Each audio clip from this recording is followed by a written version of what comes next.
आई coverage, रहस्य की खोज।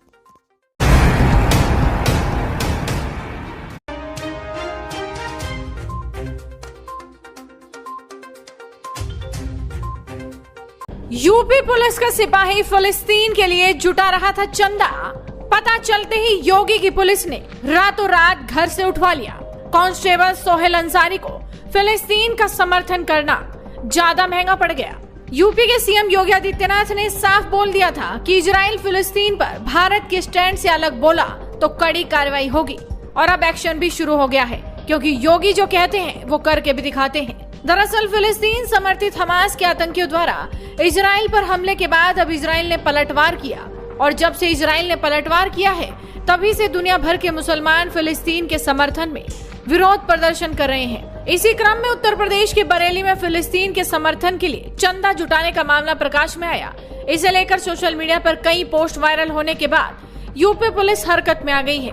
बरेली में इसे लेकर फैजल सिद्दीकी के खिलाफ एफआईआर दर्ज कर ली गई है। वहीं लखीमपुर खीरी में तैनात बरेली के सिपाही सोहेल अंसारी पर भी जांच के बाद कार्रवाई हो गई है, जिसकी फेसबुक आईडी से फिलिस्तीन के समर्थन व चंदे की पोस्ट वायरल हुई थी। आपको बता दें कि हमास के समर्थन में भारत के भी कई मुस्लिम खुलेआम लिखने और बोलने से बाज नहीं आ रहे। इसी कड़ी में अभी एक मामला आया उत्तर प्रदेश पुलिस का, जहां एक कांस्टेबल को फिलिस्तीन के प्रति समर्थन व्यक्त करने और फिलिस्तीन के लिए चंदा मांगने के मामले में बड़ी कार्रवाई का सामना करना पड़ा। इस आरोपी कांस्टेबल का नाम है सोहेल अंसारी। सोहेल अंसारी ड्रोन कैमरा उड़ाने वाली टीम में तैनात है, मगर फिलहाल वो अपनी सोशल मीडिया पोस्ट की वजह से जाने जा रहे हैं, जिसमें फिलिस्तीन के लिए मदद की गुहार लगा रहे हैं और लोगों से चंदा मांग रहे हैं। इस मामले में पुलिस अधिकारियों ने कांस्टेबल सोहेल अंसारी के खिलाफ कार्रवाई कर दी।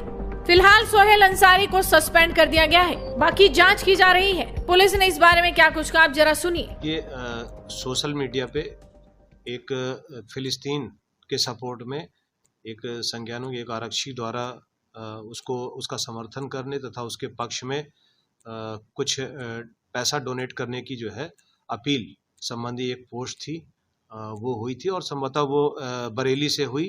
बरेली में ट्रेस हुई थी। वहाँ के द्वारा जब ट्रेस किया गया तो पता चला कि वो किसी आरक्षी का है, और वो आरक्षी वर्तमान में लखीमपुर खीरी में है। वहाँ से जब सूचना प्राप्त हुई उसका संज्ञान लेते हुए यहाँ पर एक पुलिस अधीक्षक महोदय द्वारा एक जांच बैठा दी गई उस आरक्षी के विरुद्ध, और उसी जांच के क्रम में कल उस आरक्षी को निलंबित कर दिया गया है। जांच प्रचलित है। अगर जांच में वो दोषी पाया जाता है तो उसके विरुद्ध भविष्य में कठोर कार्रवाई की जाएगी। वही मामला तूल पकड़ने के बाद सिपाही कई तरह की सफाई दे रहा है, लेकिन अब सफाई देना काम नहीं आएगा। अनुशासनात्मक कार्रवाई होगी और बड़ा एक्शन भी होगा, क्योंकि योगी ने साफ बोल दिया था कि भारत सरकार की नीति के खिलाफ अगर कोई गया तो उसे भुगतना पड़ेगा, कठोर कार्रवाई की जाएगी, क्योंकि भारत सरकार ने हमास को आतंकवादी संगठन माना है और इस घड़ी में भारत इजराइल के साथ खड़ा है। और अगर देश में भारत की नीति के खिलाफ कोई बोलेगा तो उस पर कार्रवाई तो होकर रहेगी। Tobacco causes cancer, smoking kills.